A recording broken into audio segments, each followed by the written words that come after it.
Hi,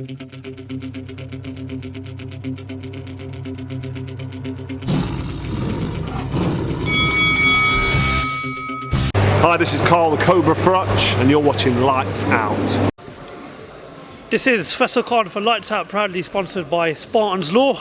It's fight week and we're here at Wembley at the Box Park Arena. Delighted to be joined by Johnny Nelson. Johnny, good afternoon, how are you doing? Not yet. Almost. Almost. I'm good. It's again nice to be back at familiar territory. So yeah, it's always had a good energy, this place. It seems to be coming like Sky's sort of new home, isn't it? The SSE Arena, and obviously we're having all the press conferences and the weigh-ins all here as well at the Box Park. What have you sort of made of these familiar surroundings? Because I know you were so used to being at the O2 for so long with Matchroom and DAZN, but now moved over to Wembley. How are you finding it? You know what, Sky Studio's just down the road, not bad. It's actually nice. It's a nice setup, nice energy, nice location. Got a young vibe about it, and once you're here, the things they've done at Wembley, it's just like made for it. You've got food, you've got the shops and everything around, you've got the fights that love to come down here. Good vibe inside Box Park. So again, and you literally walk into the arena around the corner. So everything's just in one spot, but open up. So, but yeah, it's pretty cool. Definitely agree with you when you say it's got a young vibe to it. Let's talk about this Saturday night show. Headlining it is the Midnight Train, Richard Riakporhe, in against a very good experienced fighter in Fabio Turchi. A good test for Richard Riakporhe. Is this the last fight potentially for a world title shot for Richard? Well, Richard's ranked number 12 with the IBF, Turchi's number 11. So either way, this is the right way forward. He's not having a nonsense fight where it's not actually getting him anywhere. He's sorted that business out in his last fight, no disrespect to his opponent. So now he's with Turchi. The IBF have said yes, this is an eliminator. You don't know how much of an eliminator it is. Of course it is. It takes him one step closer. Of course we've got Lawrence Okoli, WBO champion. I think Marius Bradis is an IBF champion. So that's a good way forward. Experienced fighters. I'm happy with the pace Richard's career is going because, and I keep saying it. Once the confidence matches the ability, then everything's perfect. And all these things take time, and they're keeping Richard busy. They're keeping him active, they're keeping him focused on the job. So therefore, his confidence and everything will catch up to his ability. So by the time that world title shot comes around, I think that the timing should be just spot on for him to think, right, if it's going to happen, it's going to happen now. Yeah, obviously Richard's one of his main problems before signing with Sky was his inactivity at the ring. But what have you sort of made of his progress since he signed with you and sort of been like headlining these shows at the SSE Arena? With Boxer and Sky, it's about opportunity, and that's what this union has created. It's created opportunities for fighters that probably didn't get them before, couldn't have them before because they were either on an undercard or where nobody had walked in, or the opportunities wasn't there. It's a great time now to be a fighter because there's so many different platforms doing it, so many different opportunities for fighters. So for Richard, he's got a chance to headline at this stage and box so busy at this stage in his career. He lives the life. He's moved up there to Loughborough. That's his lifestyle now. So it can only be a plus. Let's just talk about the announcement that was made last week. A huge heavyweight fight, beginning of next month in July at Manchester between Hughie Fury and Michael Hunter. Thoughts on the fight, Johnny? I'm looking forward to the fight. I think Michael Hunter is experienced enough and tricky enough to give Hughie Fury absolute kittens. Hughie Fury cannot afford an off night with Hunter because even though Hunter looks beatable, he's very hard to beat. And so this is probably that, on paper, one of his toughest fights on paper. Should be. So now, and you're waiting for Hughie to mature into that heavyweight to think, right, now I get it. This is one of those fights. So I think it's a good tactical move for Fury's career. Hughie Fury's got 3 defeats in his career against very good opponents, Parker, Pulev and Povetkin. Do you think that experience of those big fights will sort of pay off going into this fight? Yes, without a doubt, and that's what I'm saying. You've got to go through experiences, good and bad, to get wisdom. So Hughie Fury, so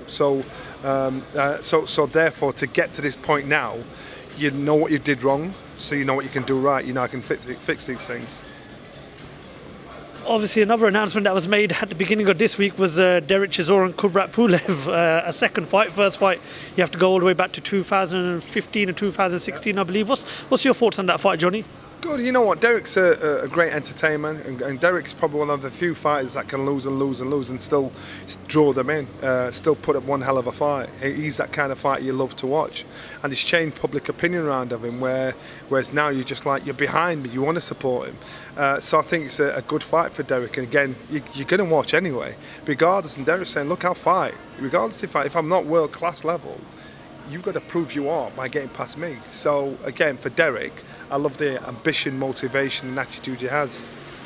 When you talk about ambition with Derek, I mean, I believe it's 12 defeats on his career. He's been involved in some brutal fights. I mean, you look at the 2 fights with Dillian Whyte, but he keeps on coming back for more. When you're Chisora's age and you've got those defeats on your career, what is the ambition towards the end of your career for a fighter? Money.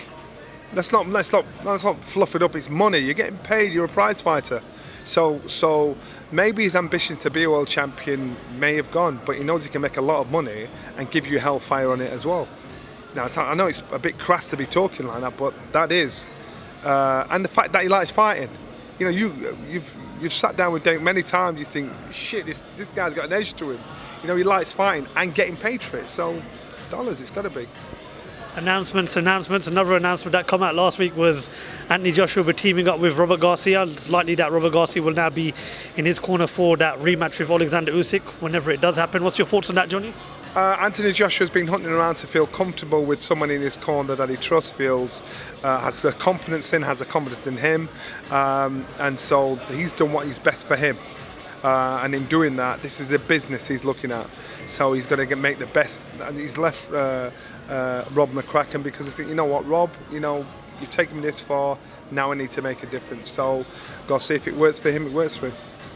Would you say that's the end of the relationship between him and Rob McCracken? I don't think I'm in a position to discuss their relationship. I don't know what they're like off camera or not. This might be just business, you know. And there's many times. Look at, I don't know, Kell Brook. Look at Billy Joe Saunders. How many times they've left Dominic Ingle, disappeared and come back again. It doesn't mean it's a personal thing. You're just thinking of the business. This works for me. So I think with Anthony Joshua, I think he fully respects Rob McCracken. So I still think it's respectful, but it's probably just a professional decision. We understand that obviously Sky Sports will broadcast the fight. The fight will go towards Sky Sports. But I saw an interview with Eddie Hearn last week, and he said that no Sky Sports or Boxer fighters will feature on the undercard of Anthony Joshua versus Alexander Usyk 2. Johnny, just want to get your thoughts on that. Watch this space. I don't know about what platform it's going to be on. And as far as I'm concerned, as a pundit, as a fan, as an ex-fighter, I just want to see the fight. So that's the business side of it. I don't know that side of it. I just want to see the fight. Same game plan for Anthony Joshua, go in there, the one that we saw against Dillian Whyte, and look to take out Alexander Usyk. Do you think that's the Anthony Joshua that needs to turn up? Yeah, Anthony Joshua needs to get rough, get ready, be prepared to push it to the edge, to almost getting a point taken off. He's got to get rough. He's got to rough him up. He couldn't beat Usyk at his own game, and he saw that. But you saw the state of Usyk when he came out. You thought, shit, you know. And Anthony Joshua lost. So again, Anthony Joshua's just got to bring his raw ruggedness back. He's probably just come a bit too refined. He needs to shake that off. And that rugged Anthony Joshua, that box, Dillian Whyte, that's what I want to see. That's the one that would beat Alexander Usyk. But again, this is that tough fight for AJ. We're still waiting on the next move for Chris Eubank Jr. I know he was interested in the Golovkin fight, and over a week ago the announcement was made for Canelo Golovkin 3. We thought we'd get the fight with him and Kell Brook, but Kell Brook announced his retirement from the sport. Johnny, what do you think the right move next for Chris Eubank Jr. is? He wants one of the big names. Triple G's out in the mix. I think that's been signed, sealed for Canelo. He's got to get that next step forward. He needs a name that has someone that's in touching distance of fight for world title or being a world champion. I mean, a recent one. I think he's proved domestically he's above the rest. So now he wants that fight. So I'm quite sure the Sauerlands, you know, they take care of the man well. They love him to death, so I'm quite sure they'll make the right move for him. Would you like to see him in with perhaps someone like a Liam Smith? It's a good fight. Is it box office? I don't know. But it's a good fight. It's an argument for us. How much of a difference would it make on the world scene? I don't know. So it's a good up fight for us here in the UK. But if you've got ambitions to dominate the world, you want to make a statement to the world, fighting somebody that the world are familiar with. No disrespect to Liam. What I'm saying is he's got to think what's best for business. Eddie Hearn mentioned a few weeks ago that he's potentially looking at a comeback for Billy Joe Saunders. He says that John Ryder's a possible opponent for late end of September, but wouldn't that make sense, a rematch between Billy and Chris Eubank? Would it be a risk on Eubank, on the Eubank side?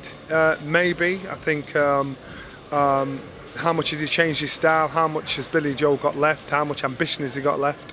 I know Billy Joe, you know, he's a very talented boxer, and so again, it'd be an intriguing fight. And I'm quite sure if you lay enough money down in front of Chris, he'd seriously consider it. Before I let you go, Johnny, just want to get your predictions for Daniel Dubois' fight on Saturday night against Trevor Bryan in Miami. Daniel Dubois, it's so cool, that cut. He's so cool. I think he knocks him out. And don't be surprised if he knocks him out with just a straight jab. Trust me, with just a straight jab, and that'll be the shot that gets him going. What did you make of Don King still doing it at his age, just at the press conference? You know what? I looked at Don, I thought, I remember you in your heyday, man. And I just thought, he's still there, he still loves the game, still going through the motions. You've seen him up there with the best, Ali's, Tyson, everybody. He's still showing the passion for the game. The young bucks actually don't realise how much this guy knows the fight game inside out, but he still loves it, and he's still got his hair. Top man. Johnny, thank you very much for your time and pleasure as always, and thank you for talking to Lights Out. You're welcome.